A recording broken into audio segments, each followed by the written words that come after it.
A New York Times opinion writer is now calling for international intervention into the United States. That's how depraved the leftists have become. They want the UN, some foreign entity, to actually intervene in our elections. No. I seem to recall a couple hundred years ago, we fought a war over other people telling us what we can or can't do, and that we have the right to govern ourselves. Anyone who would now come out and claim foreign interests should overturn our elections is, well, I don't want to go as far as to say treasonous, but they are betraying the core values of this nation. It's almost treason, but treason would imply they're engaging in, assisting a foreign adversary.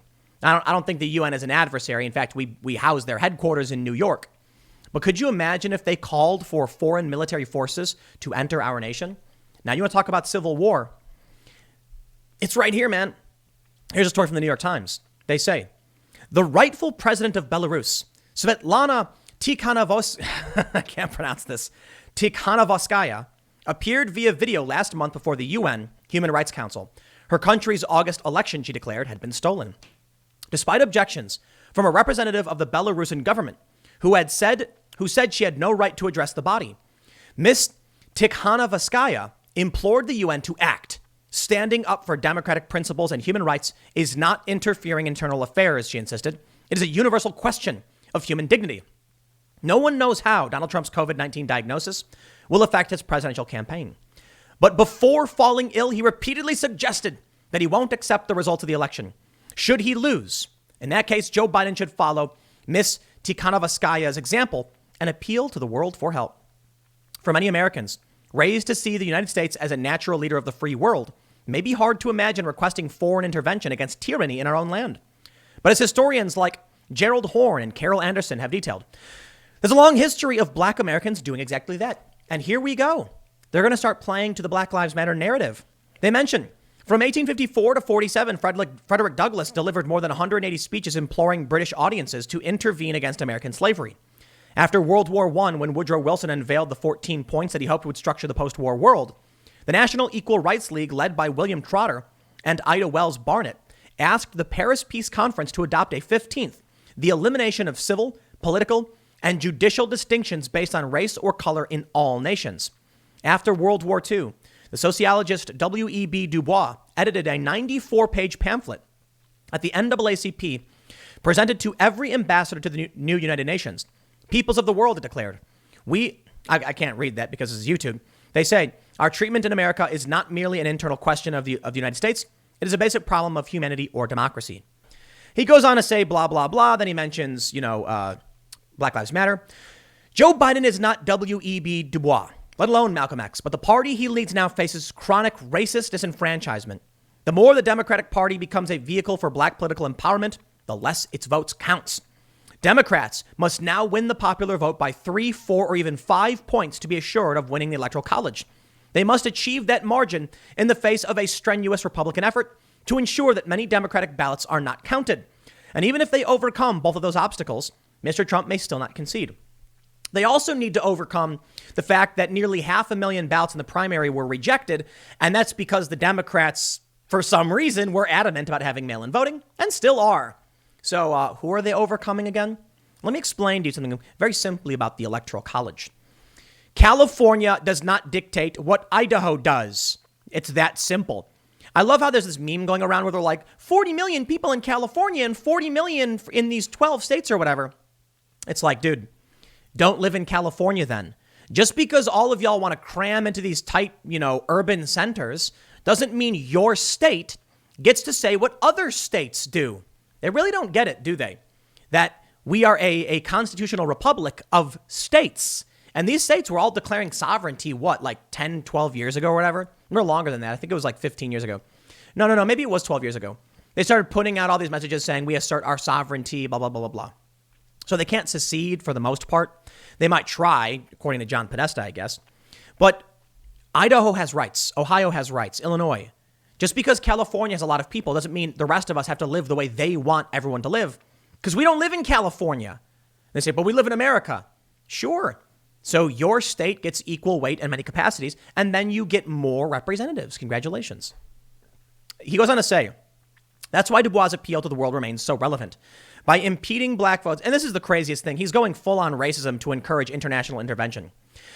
He says what Mr. Trump is doing this year, the election monitoring expert Judith Kelly, the dean of the Stanford School of Public Policy at Duke University, recently told the Boston Globe, is the kind of activity that international election observers would go to countries and write up huge reports about it saying red flag, red flag. You see, this is a lie because I'm pretty sure we're like the only country that has no voter security. None.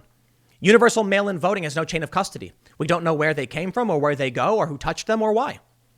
In many states, we don't have voter ID. I mean, you can walk in and be like, that's me. Give me the ballot. I'll vote. That's it. No security. And the Democrats are doing everything in their power to erode that security. Our elections have been compromised for quite some time, and that's just a sad fact. Democrats should spend the coming weeks working to ensure that this year's OSCE observer mission, despite being banned from many states, especially in the South, can do exactly that. Then if Mr. Trump and his allies halt the counting of ballots or disregard them altogether, Democrats should use the OSCE's report as evidence in an appeal to the same body where Mrs. Tikhanovskaya made hers, the UN Human Rights Council. Yeah, no chance. Well, we can take a look at what's going on in Michigan, and I'll tell you what's really happening. The Supreme Court of Michigan, in a non-political issue, ruled that the governor, Whitmer, is enforcing unconstitutional orders, that she doesn't have the right to lock things down. She said she's going to ignore their ruling for 21 days. Then she's going to find other ways to put forth her lockdowns. When you have an executive refusing to adhere to court orders, you got a very, very serious problem. Now, with all due in fairness, Donald Trump has absolutely rejected court orders and challenged them legally. In the case of Michigan, many other states have already been found to have been enforcing unconstitutional edict. Thus, they've lost.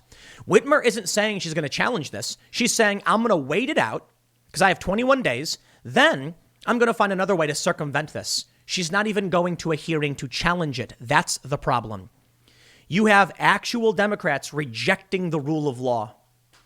So what? Am I really worried about Donald Trump? He's not the one who called for mail-in voting. He's not the one who called for a system that's going to lead to mass disenfranchisement of minorities, young people, and first-time voters. Democrats did that. And so now what's going to happen is, when it comes to the election, Michigan, for instance, a very important swing state, has a Republican legislature and a Democratic governor. The legislature is going to say Trump. The governor is going to say Biden. They're going to get into a fight.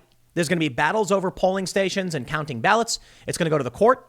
The Democrat governor is going to say, I don't care. And if she can drag it out for 21 days, she can nullify Michigan completely. And then the Electoral College might end up with neither Biden nor Trump reaching 270 votes in the Electoral College. However, Trump is likely to win, but there is concern that the Democrats are staging a coup. I know. You think it's silly. But apparently, Nancy Pelosi has been campaigning in Michigan. Why? If the Democrat House members have their elections clean and the House flips Democrat and more states flip Democrat in terms of their House delegations, then when the House delegations vote, because each state gets, I believe each state will get one vote. I believe one vote. Right now, there are more Republican states than Democrat, meaning Trump wins if this goes to a House delegation vote. If the House flips Democrat and more states have Democratic delegations, they need only a few, and Donald Trump loses. So Michigan may drag this out for months into a constitutional crisis. A new Democratic House may come in, and then they'll vote to install Joe Biden. I don't know what to tell you for sure, though. It's hard to say exactly what we can expect. But let me just stress this to you. When the New York Times is publishing a call for an international intervention into our own country, you best be warned. This could get really, really ugly. If the people on the left are actually saying that we should have UN forces enter our country, messing with our government, you think civil war is out of sight. Nah, you're wrong. What happens if you think, many people say the left will never win. What if the left calls on UN forces who come into the U.S.? Then you'd have UN versus U.S. forces. You'd have fracturing, disparate groups, forming their own splinter cells. And then what? Now, I don't think this is going to happen. Like, obviously, it's a lot of hubbub. And this guy, Peter Beinart, is ridiculous for even considering having international forces come in. You want to talk about something really, really bad happening with like blood and violence, this is how you do it. Because the moment some UN soldier steps foot on this ground, you're going to see every right-wing individual say, get out. We've never had a ground invasion, in modern history, and we're not going to have one now. This should not have, I was about to say it shouldn't have been published in the New York Times, but no, it should. I'm glad we know they're thinking it. This is really important. But I will say my bigger concern is that this is going to lead to escalation. Because this is the kind of unhinged, psychotic stuff we're going to hear leftists start calling for. We want the UN to oversee our elections. No, we don't. No, we don't. And I think our election systems are pretty bunk for the most part. But I don't know what else you do. I think there's going to be absolute chaos coming up November 3rd. But as per usual, we can only wait and see. I'll leave it there. Next segment's coming up in just a few minutes, and I will see you all shortly.